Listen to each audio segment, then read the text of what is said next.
चला तर आज आपण बघूया काल बनवलेल्या पनीरपासून मी भाजी कशी बनवली। पहिल्यांदा 2 कांदे, 1 टोमॅटो, थोडीशी कोथिंबीर, 7-8 लसणाच्या पाकळ्या आणि अर्धा इंच आलं घेतलं। ते कढईमध्ये थोडंसं तेल आणि बटर टाकून फ्राय केलं आणि त्याच्यामध्ये थोडीशी कोथिंबीरही टाकली आणि बदाम टाकले मी 8-9। तुमच्याकडे काजू असतील तर तुम्ही काजूही टाकू शकता थिकनेससाठी।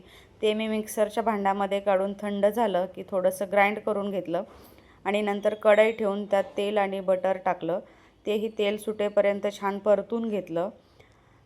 तुम्ही बघू शकता छान तेल सुटलं की त्यात आपण दूध आणि साही घेतली, त्याच्यामध्ये पनीर मसाला आणि आपला घरगुती मसाला टाकला। तोही तेल सुटेपर्यंत परतून घेतला आणि त्याच्यामध्ये पनीर घातलं। पनीरमध्ये चांगलं मसाला मिक्स होईपर्यंत परतलं आणि त्यात गरम पाणी अर्धा ग्लास घातलं आणि थोडीशी वरून कोथिंबीर आणि मीठ घातलं आणि तयार आहे आपली भाजी। तुम्हाला कशी वाटली नक्की सांगा। नक्की माझ्या चॅनलला सबस्क्राईब करा। धन्यवाद।